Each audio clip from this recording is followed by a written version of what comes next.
দর্শক, কৃষি হাসপাতালের পক্ষ থেকে স্বাগতম। আমি কৃষিবিদ তুহিন। আজকে আমবাগানের আম গাছের মুকুল আসার সময় কি ধরনের পরিচর্যা করতে হয় সেই বিষয়ে একটা পরামর্শ দিয়ে যাব। সেটি হলো, আম গাছে যখন মুকুল আসবে, মুকুল দানা বাঁধার সময়ে আম গাছে বোরনের প্রচুর চাহিদা থাকে। গাছ পর্যাপ্ত বোরন গ্রহণ করতে পারলে ফলের দানাগুলো সুন্দর হবে।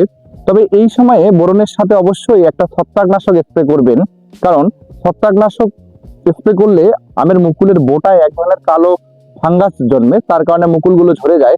তো এই ছত্রাকনাশক স্প্রে করলে আপনার আমের মুকুলগুলো ঝরবে না, পাশাপাশি বোরন স্প্রে করলে আপনার আমের মুকুলের দানাগুলো আরো বেশি সুন্দর হবে।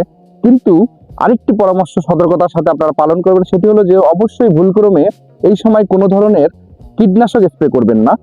কারণ আম গাছের এই মুকুল আসার সময়ে গাছে যে পরাগায়নের যে প্রক্রিয়া আছে সেটি চলমান থাকে।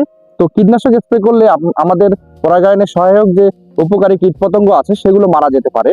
সেই কারণে পরাগায়নকালীন সময়ে যতদিন আমের দানা গুটি অবস্থায় আসে নাই ততদিন কোনো কীটনাশক স্প্রে করা যাবে না।